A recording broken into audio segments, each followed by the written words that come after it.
ওমরার শুরু থেকে শেষ পর্যন্ত কি কি কাজ করতে হয় যদি দয়া করে একটু বলতেন। ওমরার কাজগুলো খুব বেশি না, আমরা মনে করি ওমরা অনেক জটিল কোনো কাজ। ওমরা পারফর্ম করা এটা খুব সহজ একটা কাজ।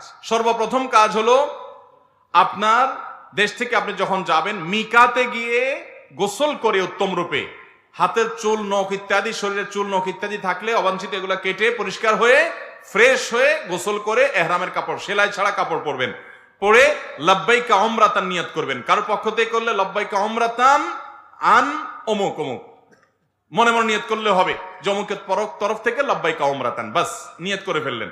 এরপরে আপনি রওনা দিবেন। সাধারণত বিমানে গেলে মিকাত থেকে এহরাম পরা যায় না, তাহলে আপনি ঢাকা এয়ারপোর্ট থেকেও পড়তে পারেন, অথবা এহরামের কাপড় নিয়ে বিমানে ঘোষণা দেয় যে এখন আমরা মিকাত ক্রস করব, তখন আপনি পরে ফেলতে পারেন যদি অল্প সময় পান। আর নাহলে এখান থেকে এহরামের কাপড় পরে থাকলে নিয়তটা তখন